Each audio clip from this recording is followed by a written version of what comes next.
Bonjour à tous. Il est 16 heures. C'est le début du module 5 du webinaire Éco-conception qui vous est proposé par Citeo. Je vous souhaite à tous la bienvenue. Je suis Gauthier Massip, je suis chef de projet Éco-conception chez Citeo. J'anime ces webinaires. C'est le cinquième de notre série aujourd'hui, tous les mardis de 16 heures à 17 heures. Petit message tout de suite sur le webinaire de la semaine prochaine qui sera exceptionnellement le jeudi, 16 heures, 17 heures. Voilà, donc nous sommes aujourd'hui ensemble pour 1 heure. Nous allons tâcher de se pencher sur l'optimisation et l'allègement de vos emballages, donc vraiment des stratégies très concrètes et terre à terre entre guillemets, vraiment d'éco-conception pour vos emballages. Par rapport aux actions clés qu'on a déjà revues ensemble, effectivement, on va voir un petit peu comment on peut mettre en œuvre ce type de projet d'optimisation et d'allègement de vos emballages. Comme d'habitude, je vous invite à activer le son de votre ordinateur. Donc, pour ceux qui ne m'entendent pas, c'est pas normal. Par contre, je vous invite également à désactiver le micro de votre ordinateur de manière à ne pas perturber la présentation pour les autres. Enfin, pour ceux qui souhaitent poser des questions, vous pouvez les poser à tout moment à l'écrit sur le chatter. Oriane, qui m'accompagne, se fera un plaisir de vous répondre si la réponse effectivement est possible à donner en termes rapidement sur le chat. Par contre, effectivement, si celle-ci demande un tout petit peu plus d'explications, on la gardera pour la fin de la session. Je garde effectivement toujours un quart d'heure, 20 minutes pour qu'on ait un moment ensemble pour effectivement aborder l'ensemble des questions. Et enfin, l'identification effectivement à cette session de webinaire est importante parce que c'est celle-ci qui nous permet après de vous envoyer le support de présentation au format PDF. Voilà. Donc les objectifs de ces webinaires, pour rappel, il s'agit aujourd'hui du 5e webinaire sur une série de 6. Donc ceux qui nous rejoignent aujourd'hui, éventuellement qui n'ont pas suivi les webinaires précédents, vous avez la possibilité de les revoir éventuellement sur notre chaîne YouTube. Ils sont remis à jour de manière à ce que vous puissiez effectivement rattraper ce temps si jamais vous n'avez pas pu vous joindre à nous pour les premiers. Il y aura également une nouvelle session de 6 modules qui vous sera proposée à l'automne. Première date, c'est le 5 novembre, je crois. Mais tout ça est possible, donc vous pouvez retrouver ces informations sur notre site internet. Les objectifs de ces webinaires éco-conception, c'est bien sûr renforcer nos connaissances en éco-conception, que vous compreniez bien ce que c'est que le concept d'éco-conception, notamment pour les emballages ménagers. En quoi cela peut être effectivement une source d'opportunité pour vos entreprises et pour vos marques. C'est un peu ce qu'on va voir aujourd'hui, savoir par où commencer pour se lancer, donc les actions clés, les actions concrètes effectivement à mettre en œuvre. Et comme je vous l'ai toujours dit, les objectifs aussi de ces modules, et c'était plutôt ceux des semaines précédentes, c'était bien comprendre également comment les emballages sont recyclés, pour bien comprendre effectivement les flux et toute la logistique derrière en termes de recyclage, de manière à ce qu'une fois que vous ayez ça en tête, vous puissiez plus facilement comprendre quelles sont les bonnes voies de conception qui vont effectivement, ne pas perturber le recyclage, et 2, optimiser et rendre plus efficace effectivement le recyclage au sein des filières de recyclage existantes pour les emballages ménagers. Donc voilà, c'est le 5e module aujourd'hui. La semaine prochaine, ça sera de 16 heures à 17 heures, mais jeudi. Donc je le précise bien, c'est exceptionnel, c'est parce qu'on a vraiment un empêchement pour mardi prochain et on vous prie de nous excuser. Donc aujourd'hui, module 5. Comment optimiser et alléger vos emballages? Donc, on va effectivement regarder 5 leviers très concrets à actionner pour alléger les emballages. L'allègement étant effectivement une des actions clés principales pour éco-concevoir son emballage. On vous présentera quelques exemples et quelques bonnes pratiques. Et enfin, des outils que nous mettons à votre disposition de manière à vous accompagner dans votre projet d'éco-conception. Alors, vous le savez, et vous le savez peut-être même mieux que moi pour certains, aujourd'hui, quand on conçoit un emballage, on a beaucoup de critères et beaucoup de priorités effectivement à respecter. On a effectivement la question de l'attente du consommateur. Qu'est-ce que le consommateur souhaite effectivement voir apparaître sur son emballage? Qu'est-ce qu'il souhaite voir comme emballage en tant que géométrie, que rendu esthétique. C'est très lié effectivement aux enjeux marketing également. Et l'emballage a un rôle en termes d'enjeux marketing. La logistique et la distribution, l'emballage permet de protéger, de conserver aussi le produit qui est à l'intérieur durant l'ensemble des phases effectivement de transport. Un enjeu économique, évidemment, l'enjeu lié au produit, les interactions contenu-contenant. C'est vrai pour l'alimentaire, pour la cosmétique, mais c'est vrai pour tout un tas d'autres secteurs. Les enjeux liés à la production, aujourd'hui, effectivement, l'emballage, c'est aussi un parc machine, un outil industriel qui permet effectivement d'emballer les produits. Donc, il y a des enjeux aussi de ce point de vue-là. Et évidemment, des enjeux réglementaires. Toute la législation, qu'elle soit européenne ou nationale, sur la question des emballages est effectivement assez fournie. Et en fait, l'éco-conception, c'est quoi? C'est rajouter dans ce schéma effectivement déjà assez complet et qui ponctue en fait vos quotidiens sur la question de l'emballage, de rajouter effectivement la limitation des impacts sur l'environnement, et ceci tout au long du cycle de vie. Donc en fait, c'est effectivement une nouvelle contrainte ou un nouveau critère effectivement à intégrer dans la conception de son emballage, et c'est ça qui fait qu'on éco-conçoit son emballage. Donc, comment on éco-conçoit effectivement aujourd'hui son emballage? Bien sûr, l'objectif qui est ici poursuivi, c'est limiter la quantité de déchets qui est générée ou limiter la quantité de déchets à recycler dans le meilleur des cas, bien sûr. On a des actions, et ça, on en a déjà parlé, c'est un schéma que vous connaissez, ça représente le cycle de vie du produit. Cycle de vie du produit, ça permet effectivement de dire qu'on va regarder à l'ensemble des étapes de la vie de l'emballage, où est-ce qu'on va pouvoir jouer effectivement pour avoir une action d'éco-conception. On a, dès le départ, dès l'extraction des matières premières, on peut avoir effectivement une action. Comment? En limitant effectivement et en préservant les ressources et en intégrant de la matière recyclée. Voilà une des premières actions d'éco-conception. On arrive aussi à la question de l'allègement qu'on va beaucoup aborder aujourd'hui, qui se retrouve effectivement dès la question de la production d'emballage, avec l'allègement va permettre effectivement de limiter les consommations énergétiques, de limiter effectivement certains transports superflus, etc. On le voit également dans la distribution, l'allègement qui apparaît. Voilà, donc quand on suit tout le long du cycle de vie, effectivement, on voit quelles sont les différentes actions qui sont possibles pour éco-concevoir son produit. Et on voit que l'allègement va avoir un impact sur beaucoup des étapes du cycle de vie du produit. Bien sûr, une autre action clé, c'est la recyclabilité. Et pour ceci, et c'est ce qu'on a vu lors des webinaires précédents, il faut beaucoup jouer sur la question de la matière qui est utilisée ou des résines plastiques qui sont utilisées, et voir si celles-ci s'intègrent bien dans les filières de recyclage. Mais aujourd'hui, on va vraiment se focaliser sur les actions de l'allègement qui sont l'action clé, la première action clé effectivement dans la démarche d'éco-conception. Et vous allez voir, c'est loin d'être anodin. Donc les 4 actions clés, hein, c'est celles que je vous répète à chaque fois. Bien sûr, donc l'allègement par la réduction effectivement du poids. Ça peut être également, c'est pour ça qu'on met réduire par le réemploi effectivement qui peut être fait dans certains secteurs de l'emballage. L'amélioration de la recyclabilité, évidemment. Donc ça, c'est plutôt par rapport à ce qu'on a vu lors des modules précédents sur comment ça se passe le recyclage, quelles sont les résines qui sont recyclées ou quels sont les matériaux qui sont recyclés et comment ils sont recyclés. Et en fait, en ayant connaissance effectivement de cette fin de vie, on comprend mieux comment on doit concevoir son emballage et notamment quels matériaux utiliser pour améliorer sa recyclabilité. On peut bien entendu effectivement travailler sur l'origine de la matière et avec, comme je vous le disais, incorporer des matières issues du recyclage. Et enfin, notamment pour la question de la recyclabilité, si le consommateur, en tant que dernier utilisateur du produit emballé, n'est pas sensibilisé sur le geste de tri à effectuer, malheureusement, tout ce travail sur la recyclabilité serait réduit à néant. Donc, il faut effectivement bien sensibiliser le consommateur au geste de tri.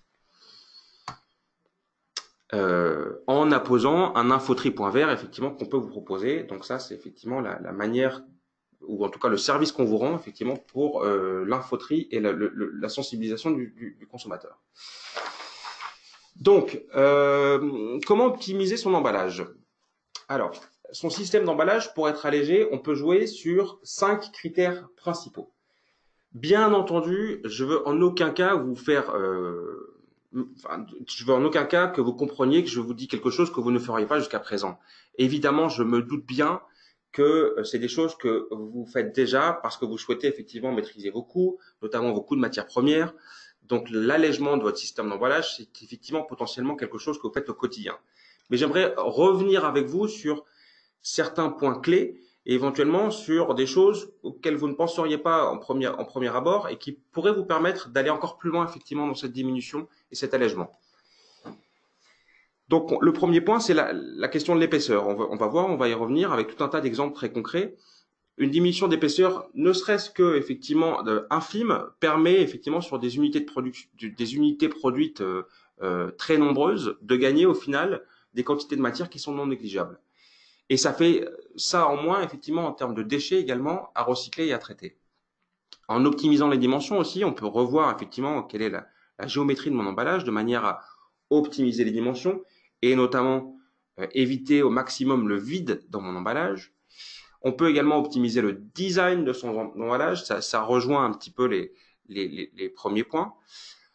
Vous allez voir, la suppression d'un élément d'emballage permet également de préserver de la matière, sauvegarder de la matière et aussi, dans un second temps, économiser de l'argent parce que ça fait ça de moins aussi à payer en termes de contribution sur Citeo, c'est loin d'être négligeable. Et enfin, il y a la question de la concentration du produit, qui est aussi un cas un peu particulier, qui demande aussi pas mal de communication pour bien faire comprendre et faire de la pédagogie auprès des clients, mais ça permet également un allègement de mon système d'emballage qui est effectivement non négligeable. Donc on va revenir sur ces 5 actions et revenir sur chacune d'entre elles avec des exemples très concrets. La réduction de l'épaisseur. La réduction de l'épaisseur, le but, c'est de se rapprocher du juste emballage et d'éviter au maximum ce qu'on appelle le surdesign. Le surdesign, c'est quoi? C'est toujours garder une petite marge de sécurité, effectivement, pour ne pas être pile poil sur le seuil en termes de résistance à la compression, les choses comme ça qui me sont données par mes fiches techniques. Mais c'est souvent de rajouter quelques pourcentages supplémentaires pour être sûr qu'on est toujours bon. Je comprends effectivement, quelquefois, le cahier des charges peut effectivement être un tout petit peu revu à la lumière d'un nouveau développement de matériaux. Par exemple, sur le premier exemple qu'on a ici sur une canette de soda, on peut tout à fait imaginer que le développement d'alliages bien particuliers d'aluminium ou d'acier permet effectivement d'alléger ou de réduire l'épaisseur de la canette de manière à pouvoir effectivement gagner en tonnes d'acier ou d'aluminium énormément quand on connaît la quantité de canettes qui sont effectivement produites par an. Donc voilà, un allègement de la canette de seulement 3,4% dans le cas présent a permis d'économiser près de 360 tonnes d'acier. Donc vous voyez comme quoi une diminution, même si elle est effectivement assez marginale, permet derrière des économies de matériaux qui sont quand même assez importantes. La question qu'il faut toujours se poser, effectivement, et c'est une des actions qu'on peut effectivement mettre en œuvre, quand on veut réduire l'épaisseur ou quand on pense qu'on a potentiellement une marge de progrès sur cette question-là, c'est quel est le critère qui m'empêche aujourd'hui de réduire l'épaisseur? Quelles sont les contraintes que je me donne en termes de cahier des charges sur mon emballage qui effectivement aujourd'hui m'empêchent de réduire l'épaisseur de mon emballage? Et dans un second temps, si ce critère-là éventuellement peut être revu à la lumière de nouveaux développements, comme je vous le disais, de matériaux, etc. La boîte de Ricola, c'est un exemple dont je vous ai déjà parlé. Un allègement de 8% du grammage, en fait, c'est le grammage de carton, mais également la quantité de carton qui était effectivement mis sur les différentes faces, et notamment au niveau de l'ouverture, a permis un allègement de 8% et a permis effectivement l'économie de plus de 20 tonnes de carton sur l'ensemble des produits qui étaient fabriqués en une année. Et enfin, sur l'exemple de la barquette de jambon également, on a un allègement qui est encore plus marginal, 2,1%, mais c'est près de 14 tonnes de plastique économisées sur l'ensemble effectivement de la production de ce type de barquette de jambon. Donc voilà, la question de la résistance à la compression verticale, par exemple, peut être un élément bloquant et qui peut être un des critères dans votre cahier des charges. Est-ce que cet élément-là, aujourd'hui, est challengeable? Éventuellement, est-ce que celui-ci a été revu dernièrement à la lumière, effectivement, des nouveaux matériaux utilisés? Ou est-ce que c'est un critère qui est là depuis des années et qu'il serait potentiellement bon de rediscuter, de remettre effectivement en question. Et en fait, c'est ces remises en question-là, et c'est en allant creuser un tout petit peu dans le cahier des charges qu'on peut se rendre compte qu'il y a des marges d'évolution et de progrès qui sont non négligeables. Une autre manière, effectivement, d'optimiser son emballage, et notamment de réduire l'épaisseur ou alors la quantité de matériaux, effectivement, pour assurer la même fonction, c'est cet exemple ici d'un nouveau matériau qui a été moussé, où on a moussé le plastique de manière à pouvoir effectivement réduire sa densité. Alors, si vous écoutez bien effectivement ces webinaires depuis le début, si on réduit la densité d'un plastique, ça peut potentiellement perturber le tri densimétrique qui est fait pour certains plastiques. Le tri densimétrique, c'est quoi? C'est quand on met des plastiques dans un bain, pour effectivement déterminer ceux qui sont de la même famille, on regarde par rapport à ceux qui flottent ou ceux qui coulent. Quand on veut trier du PET, par exemple, eh ben, le PET va couler au fond d'un bain d'eau, et donc on sait pertinemment que c'est ce qu'il y a au fond du bain d'eau qui sera le PET, et ce qui flotte, ce seront les autres types de plastiques qu'on ne souhaite pas garder. Donc là, effectivement, en jouant sur la densité du plastique utilisé dans ce type d'emballage, il faut s'assurer qu'effectivement, en parallèle, on ne perturbe pas le recyclage par tri densimétrique qui peut être fait au moment du recyclage. Donc là, mais par contre, effectivement, ces technologies-là, quand elles sont effectivement adaptées et permettent effectivement de fonctionner en parallèle par rapport à leur recyclabilité, permettent des réductions de 15% de la quantité de plastique nécessaire avec ces nouvelles technologies de plastique moussé. Donc voici un autre exemple de l'optimisation en termes d'allègement de son emballage. On a également des optimisations qui peuvent être plutôt de type dimensionnel. Pourquoi dimensionnel? Parce qu'en fait, souvent, votre emballage, il est présenté en deux dimensions dans un linéaire, dans un rayon de magasin. Et en fait, ce qu'on va voir uniquement, ça va être souvent un produit en deux dimensions uniquement et non pas les trois dimensions. Et du coup, la dimension qu'on ne voit pas peut permettre effectivement de temps en temps d'avoir une approche optimisée, notamment en termes de quantité de matière utilisée. L'exemple que vous avez ici, c'est un paquet de surimi de chez Fleury Michon, qui effectivement souvent en linéaire est posé un peu comme des CD à l'époque quand on voyait qui était effectivement posé de biais et pour avoir toujours la face du couvercle bien visible, mais par contre effectivement la profondeur de la boîte n'était pas du tout visible. Et donc en jouant effectivement sur cette profondeur et en voyant effectivement qu'on pouvait largement gagner de la place et même si en termes d'image et de design, celui-ci n'était pas forcément optimal du point de vue du marketing, mais vu que c'était une dimension qui était invisible, cet argument-là était beaucoup plus simple derrière pour faire passer cette évolution de dimension. On a effectivement aussi la taille du capot, par exemple, de ce produit de beauté. Donc là, on voit qu'effectivement, en réduisant fortement la taille du capot, on a permis effectivement un allègement significatif de cette crème, qui est d'ailleurs un déodorant, il me semble. Et enfin, et là, c'est un exemple qui est vraiment très intéressant, on a eu une optimisation dimensionnelle dans le sens où l'emballage qui apparaît en rayon face est posé sur sa tranche, effectivement, on a joué sur sa profondeur, effectivement, et comment on a gagné de la place en profondeur, parce qu'on met toujours autant de produits dans cet emballage, on a gagné la place en profondeur, et près de 36% de réduction de carton utilisé dans le cas de ces pastilles de lave-vaisselle, en les rangeant, tout simplement. Au lieu de les mettre en vrac dans le carton, elles ont été bien rangées, ligne par ligne, de manière à vraiment optimiser la place dans l'emballage, à enlever le vide, et ainsi, on a pu réduire de près de 36%, effectivement, la quantité de carton qui a été utilisée. Souvent, ce qui peut avoir lieu comme réflexion, c'est une uniformisation aussi des emballages, de manière à pouvoir coller à toutes les références de notre portefeuille, par exemple. Et on dit on va créer un emballage pour toutes les différentes références de portefeuille. Au moins, ça permettra d'avoir quelque chose d'assez standard et qu'on pourra utiliser pour tous les produits. Ce type de stratégie, quelquefois, peut se heurter effectivement à des messages un peu contradictoires par rapport à des stratégies d'éco-conception, parce qu'effectivement, un emballage pourra très bien correspondre à une référence donnée, mais pour une autre, il y aura beaucoup de vide où l'emballage ne sera clairement pas optimisé par rapport à des nouvelles références. Donc, il faut toujours effectivement trouver le juste équilibre entre les besoins économiques de standardisation qui peuvent exister, d'uniformisation, et qu'on peut tout à fait comprendre, mais à côté de ça, faire en sorte qu'effectivement, euh, cette simplification et cette uniformisation ne viennent pas en contradiction par rapport effectivement à des objectifs d'éco-conception d'économie de ressources. Une autre manière effectivement d'optimiser son emballage, c'est la mise en place de recharge. Alors, on a vu effectivement cette tendance se démocratiser aujourd'hui sur la possibilité de recharger son savon, ses lessives, etc. Beaucoup dans les produits détergents notamment, mais pas que.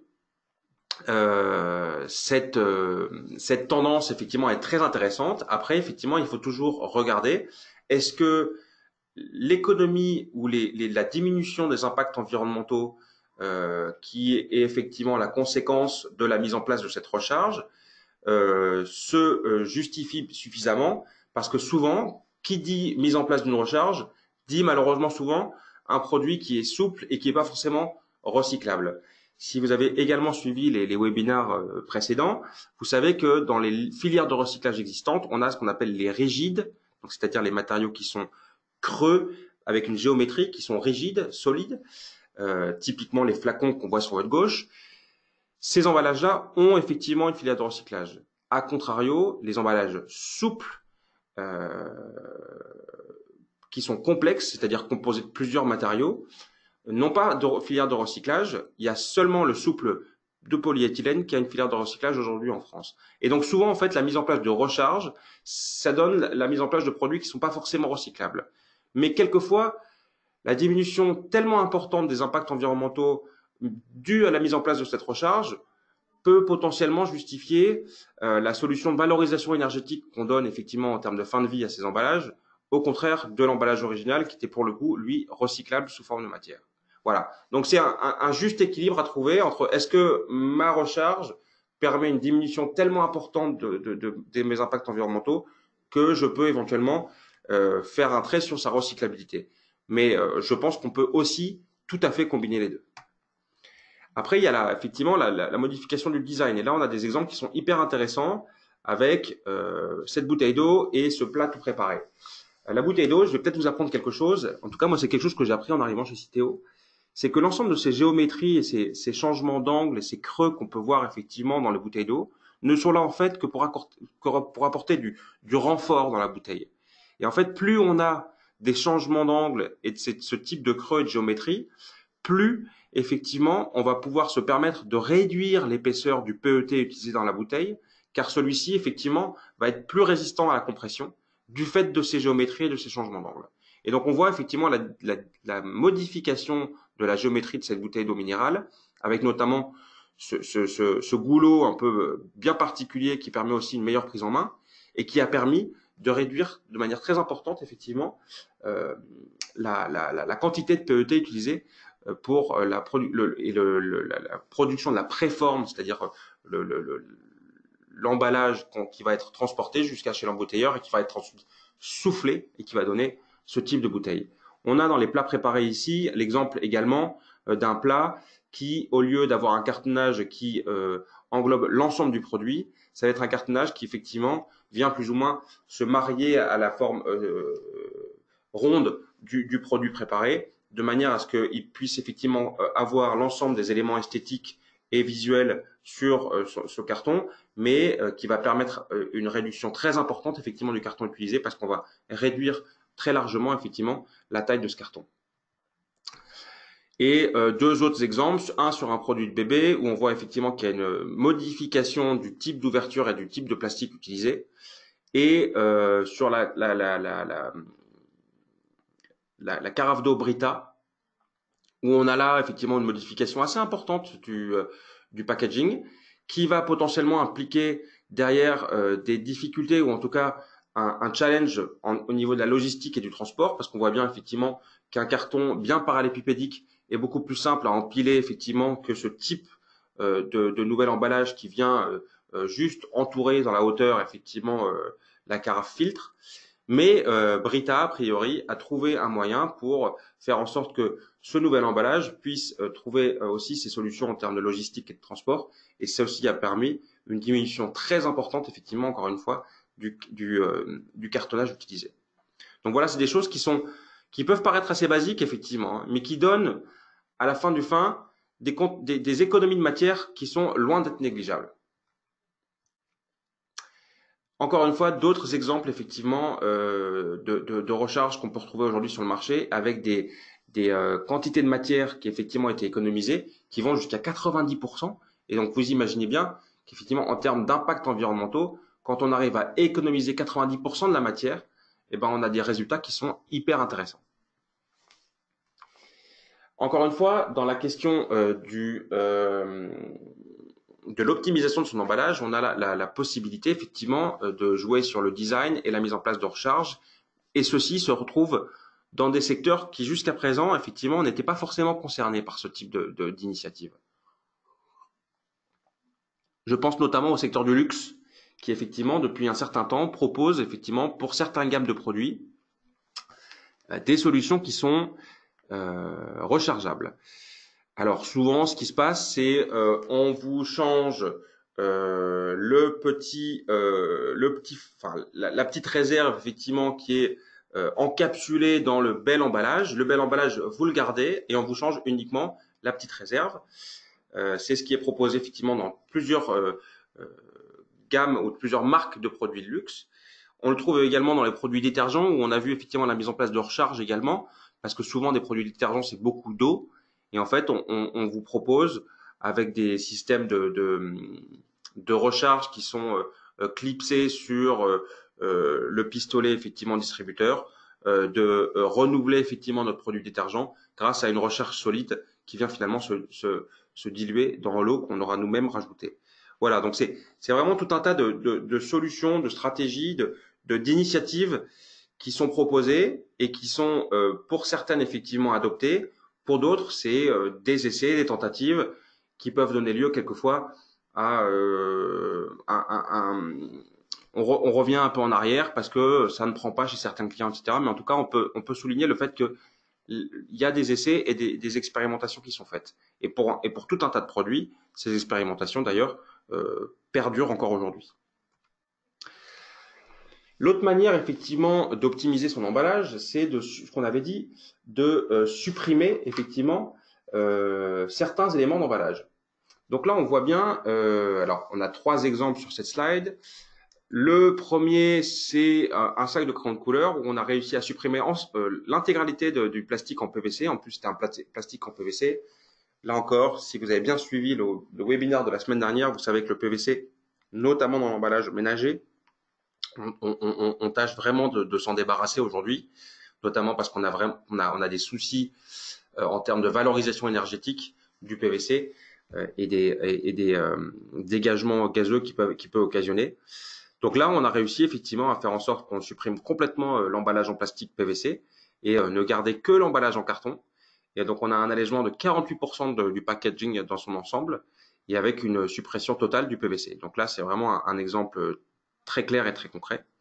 On a, dans le cas d'un fromage, également la suppression totale de la boîte en bois. Donc là, ça représente quand même 2 tonnes de matériaux en bois en moins à la fin de l'année. Alors, le matériau en bois ne pose pas tant de soucis du point de vue des impacts environnementaux lors de sa production. Par contre, c'est un matériau qu'on ne peut pas recycler aujourd'hui, hein, donc qui part effectivement en valorisation énergétique uniquement. Et enfin, l'exemple peut-être le plus connu et le plus intéressant, c'est la suppression totale du cavalier carton sur les yaourts.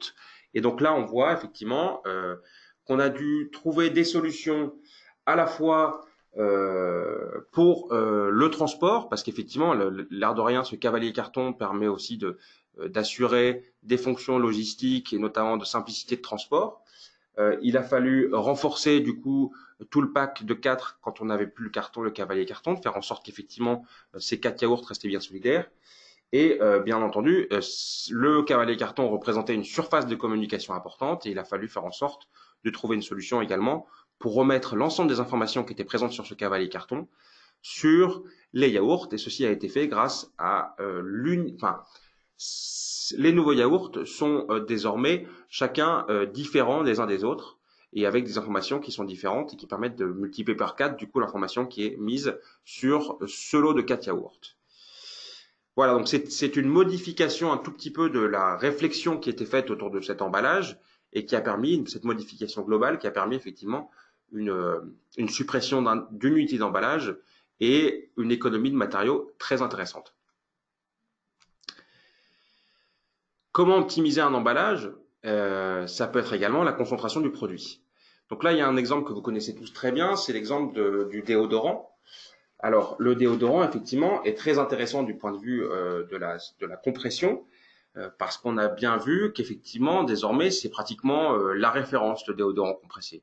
Mais vous imaginez bien que du point de vue des équipes qui ont mis en place ce nouveau déodorant compressé, il y a eu beaucoup de questions qui se sont posées à ce moment-là, parce qu'on se demandait effectivement, est-ce que les consommateurs vont bien comprendre qu'il s'agit pas d'un produit dans lequel il y a 2 fois moins de produits, mais bien d'un déodorant qu'on a bien compressé. Donc il y avait à la fois effectivement une volonté de communiquer sur l'éco-conception de l'emballage, parce qu'effectivement en termes de matériaux utilisés, on avait une réduction qui était très intéressante.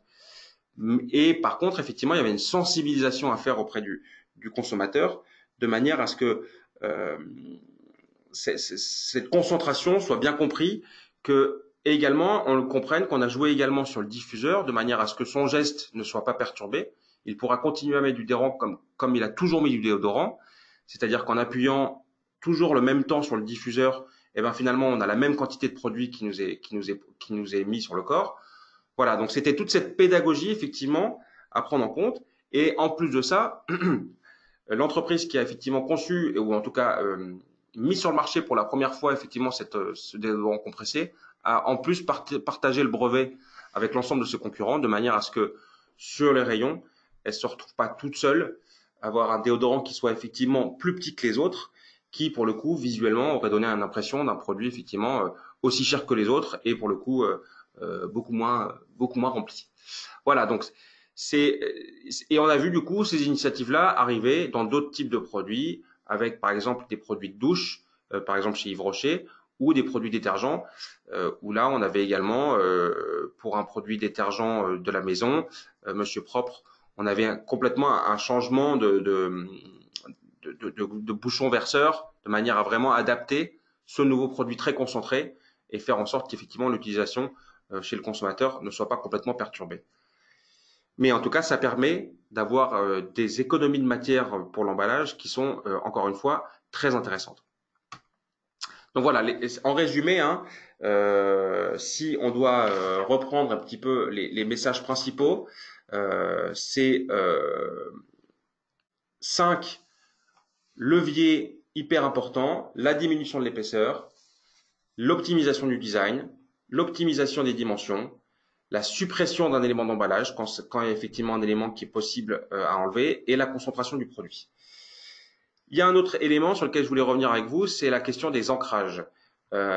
C'est une autre action qui est possible aujourd'hui et qui, pour le coup, nous, on regarde ça avec beaucoup d'attention parce que les encres, aujourd'hui, peuvent perturber dans une certaine mesure, effectivement, le recyclage et peuvent aussi, sans perturber forcément le recyclage de la matière, mais limiter les débouchés derrière de cette matière. Vous comprenez bien que des produits très ancrés qu'on mélange tous ensemble vont donner finalement une matière, une fois recyclée, qui sera ce mélange de toutes ces couleurs différentes. Et souvent, on arrive à des couleurs qui sont un peu ternes, proches du gris, etc. Si on arrive effectivement à faire en sorte de limiter le taux d'ancrage, voire pour certaines catégories de produits, d'avoir des produits qui soient peu ou pas du tout ancrés, on peut effectivement derrière peut-être accroître les possibilités et le spectre des débouchés potentiels avec ces matériaux. Vous comprenez bien qu'effectivement, c'est plus difficile de faire des applications tout en noir ou tout en gris que quand on a plus de teintes différentes possibles avec la matière recyclée. Et donc là, effectivement, on voit avec l'exemple de ces gâteaux petits écoliers qui, avant, effectivement, il y avait l'emballage en carton qui, dedans, effectivement, contenait des sachets individuels qui étaient eux-mêmes, effectivement, avec des visuels assez colorés. Et donc, en fait, il y a eu une volonté de garder l'aspect naturel, effectivement, du matériau utilisé pour ces sachets et ne mettre vraiment que le minimum du marquage pour la marque. Ici également, alors là, c'est un designer avec lequel on travaille aussi et qui a développé des concepts d'éco-ancrage. Et on voit également là sur un carton effectivement de poissons congelés, on voit la quantité d'encre qu'on a réussi effectivement à supprimer sur ce carton et ça représente près de 30% effectivement d'économie d'encre, alors qu'au final, je suis sûr qu'en termes de visuel, une fois que vous l'avez dans les mains, le produit fini, vous ne voyez pas la différence. Et alors, sur ce produit-là, effectivement, potentiellement, on ne voit pas la différence. Par contre, celui que je vous montre après, peut-être que vous voyez effectivement une différence sur le produit fini, parce que par exemple, le dessous n'est plus vert, mais est redevenu blanc. Et on a, en plus, en termes de teinte, on a perdu effectivement un peu du contraste potentiel qui peut exister dans les différentes teintes utilisées. Mais il n'empêche que je ne pense pas que ça change de manière radicale l'impression esthétique que vous avez sur le produit. Et on a une diminution des encres qui est loin d'être négligeable, encore une fois, avec 47% d'encre d'impression en moins grâce à cette technique d'éco-ancrage. Donc, je vous ai mis effectivement l'ensemble des liens, si ça vous intéresse, pour pouvoir effectivement regarder ce qu'il est possible de faire avec ces techniques d'éco-ancrage. D'autres types d'actions possibles aussi, quand on veut optimiser son emballage, c'est effectivement proposer des actions ce qu'on appelle des actions plus globales, c'est-à-dire qu'on va jouer pas uniquement sur la question de la rechargeabilité ou l'allègement du produit, etc., mais on va essayer de jouer sur l'ensemble des tableaux.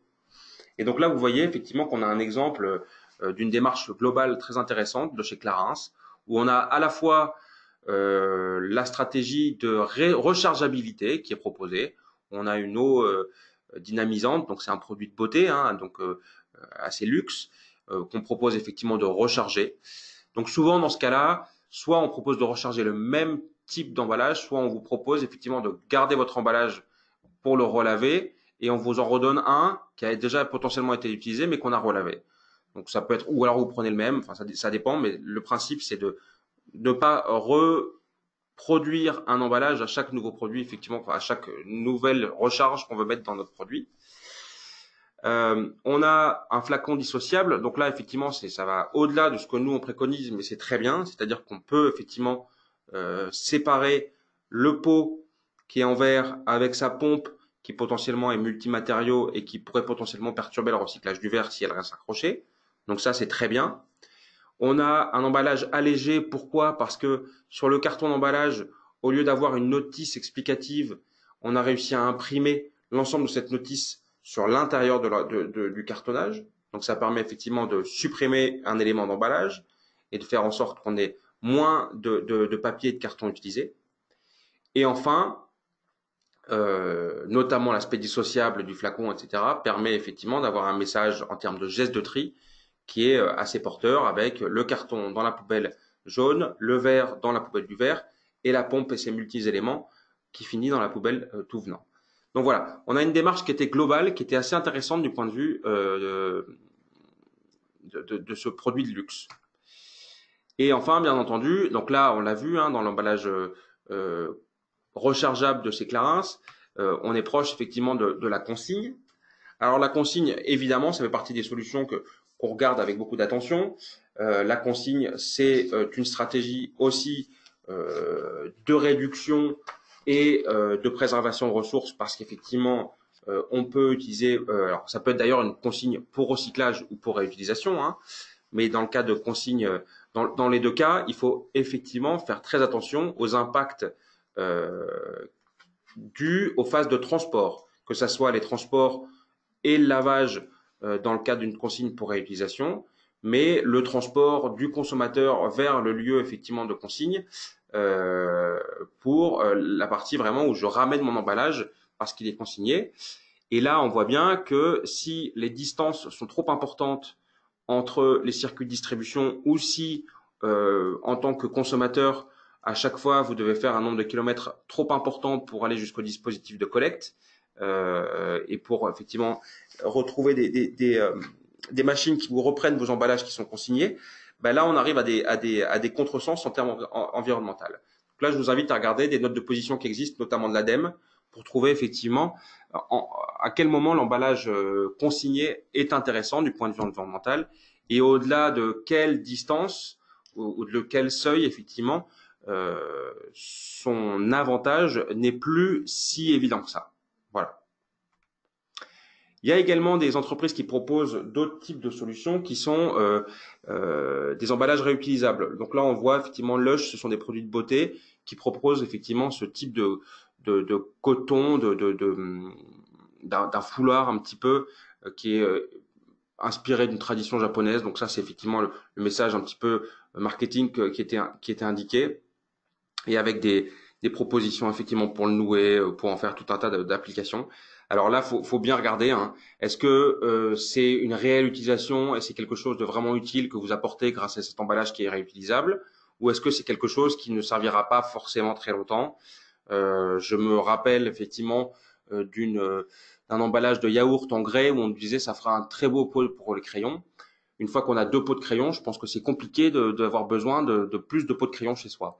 Donc voilà, c'est bien gentil effectivement de penser à des solutions de réutilisation, mais encore faut-il que celles-ci soient vraiment utiles et qu'elles soient vraiment conservées effectivement chez le consommateur. Voilà. Donc, comment faire très concrètement si on veut mener une stratégie d'éco-conception et d'allègement? Ce que je vous conseille personnellement, c'est commencer dans un premier temps effectivement par faire un état des lieux des actions à mener. Alors là, je vais prendre un exemple très concret. On a une bouteille de 1 litre de lait. Ça, c'est notre référence, on va dire. Et on voit que pour une bouteille d'1 litre de lait, on a un poids total d'emballage qui représente 50 grammes. Et bien après, on peut faire on peut faire l'exercice avec les autres produits qu'on a dans cette même gamme, même catégorie de produits. Regardez effectivement quel est le poids d'emballage pour 100 grammes de produits et savoir si on est toujours plus ou moins sur les mêmes ratios. Et si on n'est pas sur les mêmes ratios, voir effectivement comment on peut faire bouger cet indicateur-là, cet indicateur de performance, pour qu'on revienne effectivement au référentiel et à l'optimal qu'on a sur notre meilleur produit. Donc voilà, ça permet d'avoir déjà, alors ça c'est vraiment un exemple très simple et c'est très simpliste, mais en tout cas c'est pour vous montrer comment on peut construire des indicateurs et comparer après derrière avec des benchmarks. Alors les benchmarks qui peuvent, excusez-moi. On fait un état des lieux. Donc là, par exemple, je vous ai montré comment on pouvait construire effectivement des indicateurs. Une fois qu'on a ces indicateurs-là et qu'on a trouvé effectivement comment on pouvait vouloir changer, modifier effectivement et faire évoluer son emballage, on peut contacter soit son personnel en interne pour savoir effectivement si ces actions-là sont internalisées et voir si effectivement ils ont pensé à ces indicateurs-là, s'il y a eu des réflexions effectivement sur l'ancrage, etc. Voir fabriquer ou alors contacter ces fabricants. Souvent c'est la sous-traitance et on a des partenaires industriels avec qui on travaille, qui nous fabriquent, qui nous conçoivent les emballages. Et donc on peut effectivement voir avec eux comment on peut optimiser l'existant. Et donc il faut vraiment pas hésiter à challenger un tout petit peu les agences de communication pour tout ce qui est ancrage par exemple ou vos fabricants d'emballage pour voir avec eux est-ce qu'ils ont mis en place effectivement des indicateurs pour bien suivre l'évolution et l'optimisation de son emballage, notamment en termes de quantité de matière utilisée. Est-ce qu'ils ont des indicateurs également pour le vide, par exemple, dans l'emballage et voir si ces indicateurs-là pourraient potentiellement être des nouveaux paramètres ou des nouveaux critères dans le cahier des charges. Vous pourriez également être plus revendicatif et dire je ne veux plus qu'un seul élément d'emballage et je veux éviter le suremballage, etc. Il peut y avoir des choses qui pourraient effectivement être mis directement dans le cahier des charges et imposées à vos partenaires.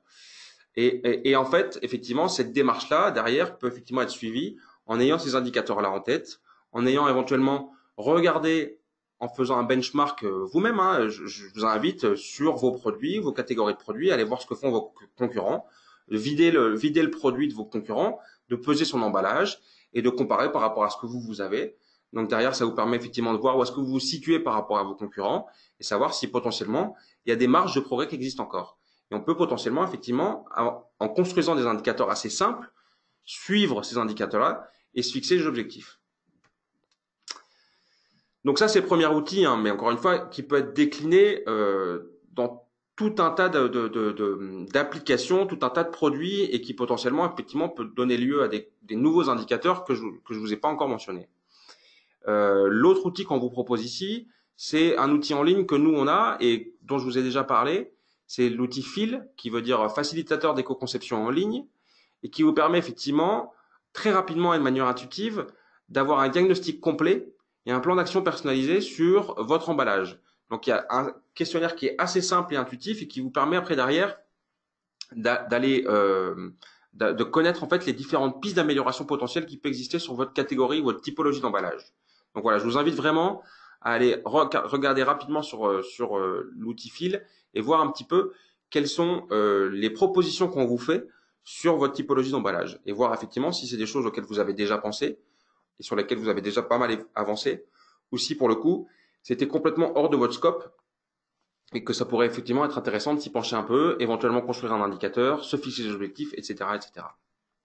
L'autre possibilité qu'on a, c'est le diagnostic sur site. C'est là, ça veut dire on va plus loin et on demande effectivement à un professionnel de venir faire un diagnostic sur notre site de production et de bien comprendre effectivement en quoi, dans toute ma chaîne de valeur et notamment sur mon site de production, je peux potentiellement effectivement avoir des allègements possibles sur mon emballage. Donc là, effectivement, c'est quelque chose, c'est un travail de plus long terme et avec un accompagnement et un suivi qui est fait. On revient chez vous, on regarde si par rapport au plan d'action qui avait été défini, est-ce que vous avez suffisamment avancé, etc. Donc ça, c'est effectivement un service en plus que peut proposer effectivement Citeo, mais qui n'est pas compris dans l'offre mutualisée. Voilà, donc je voulais vraiment mentionner avec vous des exemples assez concrets et des stratégies d'éco-conception que vous pouvez potentiellement dès demain mettre en place chez vous. Le but, effectivement, c'est d'arriver à systématiser une démarche. Et cette systématisation de la démarche, c'est ce que je vous propose dès la semaine prochaine, dès jeudi prochain, pour que l'éco-conception ne soit plus quelque chose auquel on pense a posteriori, mais que ce soit quelque chose qui devienne vraiment un réflexe. Voilà. Donc, on arrive au bout de notre présentation. Je vois que Oriane m'a noté quelques questions que vous vous êtes posées. Donc, je vais tâcher d'y répondre. N'hésitez pas à compléter ou à rajouter des nouvelles questions. Comment calculer si un sachet complexe recharge est quand même mieux qu'un flacon rigide PET? Ben là, c'est l'analyse de cycle de vie. C'est vraiment les outils aujourd'hui qu'on a qui permettent d'avoir effectivement cette connaissance fine sur les différents impacts environnementaux de mon emballage. Et donc, c'est grâce à l'analyse de cycle de vie que je vais pouvoir savoir quelle est la réduction d'impacts environnementaux liée à la mise en place de ma recharge et si cette mise en place de recharge justifie potentiellement effectivement le côté complexe de la poche souple que j'ai utilisée. Voilà. Parce que comme je vous le disais, qui dit poche souple complexe dit pas forcément de filière de recyclage existante, donc plutôt une valorisation énergétique. Et est-ce que cette valorisation énergétique, qui est du coup la meilleure voie possible de valorisation et de fin de vie, est justifiée par la réduction d'impacts environnementaux. Et donc là, il y a uniquement l'ACV, l'analyse de cycle de vie, qui vous permettra effectivement d'avoir ce calcul Et donc, je vous invite là pour le coup à utiliser BI, qui est notre outil d'ACV un peu simplifié, bilan environnemental des emballages, qui est un autre outil en ligne qu'on propose à nos clients. Voilà. Existe-t-il des outils de simulation intégrant la consigne? Alors, on y réfléchit dans le cadre de notre outil BI, de voir effectivement comment on pourrait intégrer la consigne dans le bilan environnemental des emballages. C'est aujourd'hui un module ou en tout cas une option qui n'est pas disponible sur l'outil à l'heure d'aujourd'hui, mais effectivement ça fait partie des réflexions qu'on a. Comme effectivement nous on promeut autant que possible le réemploi, la rechargeabilité, et donc il faut pouvoir effectivement modéliser, simuler ce type de nouveaux usages de l'emballage dans les outils qu'on vous propose. Donc on y réfléchit. Peut-on mettre le flacon de parfum dans le bac de tri? Alors, si le flacon de parfum, tout dépend de son matériau. Hein. Le flacon de parfum, si il est en verre, il est tout à fait recyclable. Dans la majorité des cas, comme je vous le disais, les verres qui posent problème sont les verres qui sont non sodocalciques. Le verre sodocalcique, qui est un peu le verre de base, de référence, peut potentiellement, et d'ailleurs dans beaucoup de cas, être utilisé également dans la parfumerie. Alors, je vous invite également à regarder, il peut exister des initiatives ponctuelles de certaines enseignes de parfumerie qui proposent de récupérer le flaconnage parce que celui-ci est en verre ultra clair et peut potentiellement donner lieu à des circuits de recyclage en boucle fermée pour retomber sur du verre ultra clair. Mais il y a peu aujourd'hui, et je ne crois pas avoir d'exemple en tête, de flacons de parfum qui seraient dans des verres techniques qu'on peut retrouver plutôt dans la pharmacie ou des choses comme ça et qui pour le coup ne seraient pas adaptés aux filières de recyclage de verre existants. Donc le flacon de parfum, s'il est en verre, évidemment il est recyclable. Et après, s'il est dans d'autres types de produits, ben effectivement, ça peut être poubelle jaune. Mais voilà, pour moi, c'est plutôt du verre le parfum. Voilà, donc on arrive au bout. Peu de questions aujourd'hui par rapport à la thématique abordée. Alors, il nous reste encore un petit peu de temps. Si vous avez une dernière question, n'hésitez pas, je peux essayer d'y répondre. Et si par contre, effectivement, vous considérez qu'on on est bon et qu'on a couvert l'ensemble, dans ces cas-là, je vous donne rendez-vous jeudi. Jeudi, encore une fois, je vous demande de bien avoir en tête que c'est pas mardi, ça sera jeudi à 16 heures, notre dernier webinar, notre dernier module sur le webinar éco-conception. Et que si vous le souhaitez, alors pardon, je vois qu'il y a une question sur le vrac, excusez-moi, j'ai pas vu, je vous prie de m'excuser. Alors la question sur le vrac était, quelle est votre question concernant le vrac? Pardon, je ne vois pas. Et les produits en vrac avec la suppression complète de l'emballage. Alors évidemment, quand on peut supprimer complètement l'emballage et avoir une gestion en vrac, très bien. Je vous rappelle encore une fois que l'emballage, pour la majorité des cas, n'est pas là pour rien. Il est là pour préserver, protéger, transporter un produit et permettre effectivement d'avoir des durées de vie qui sont peut-être plus longues que certains produits en vrac. Le vrac est tout à fait adapté pour certaines catégories de produits. Je vois mal aujourd'hui des tranches de jambon qui seraient potentiellement vendues en vrac. Alors après, on peut toujours aller chez son charcutier et l'acheter dans du papier et qu'on le coupe sous les yeux. Après, il y a des questions de durée de conservation et des protections du produit. Mais évidemment, un produit en vrac qui est lui-même conservé dans des emballages qui sont, ou enfin en tout cas des distributeurs qui sont assez volumineux et qui permettent effectivement de l'avoir beaucoup. Et quand on met ces produits en vrac dans des sacs en papier, par exemple, qui sont très simples, monomatériaux, il y a effectivement pas de contre-indication pour ce type de conditionnement et de distribution. Mais le vrac n'est pas la solution à tous les types de produits.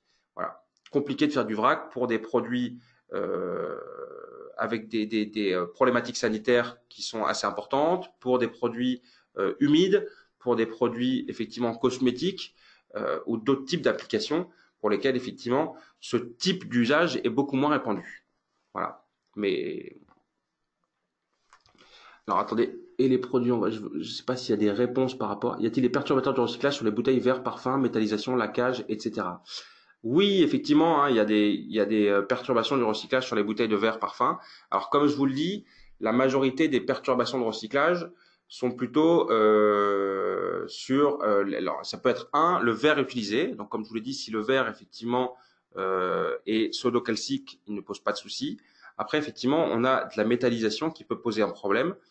Il faut bien savoir hein, que quand on trie le verre, quand on récupère le verre, on va d'abord avoir une phase de préparation de calcin. Donc là, c'était le module 3 pour ceux qui n'ont pas suivi. Le module 3 est donc sur le recyclage du verre. On a une préparation du calcin avec énormément de tri qui est fait à ce moment-là. Et donc, si on a des éléments qui sont effectivement métallisés ou un laquage qui, par abrasion, ne part pas suffisamment bien, on peut avoir des erreurs du tri qui font qu'en fait, le petit décor métallisé sur lequel est, qui est posé sur un petit bout de verre, mais en fait, ce petit bout de verre va être éjecté et on va perdre en fait cette fraction du verre pour le recyclage. Donc en fait, souvent, il y a tellement de précautions qui est prise au moment du recyclage du verre et de la préparation du calcin, qu'en fait, le moindre doute, on supprime effectivement l'ensemble de la matière sur laquelle on a un doute, de manière à ne pas perturber le flux principal. Donc effectivement, certains éléments métallisés de décoration ou certains lacages effectivement vont poser un problème au moment du tri optique du verre et peuvent potentiellement effectivement perturber grandement le recyclage. Donc il faut faire effectivement attention par rapport à ces traitements de surface. Euh, alors pour revisionner les modules, je vous invite à regarder sur notre chaîne YouTube et on essaie de les mettre à jour régulièrement. Je crois que seulement les 2 ou 3 premiers sont à jour. Le 4e va l'être très prochainement.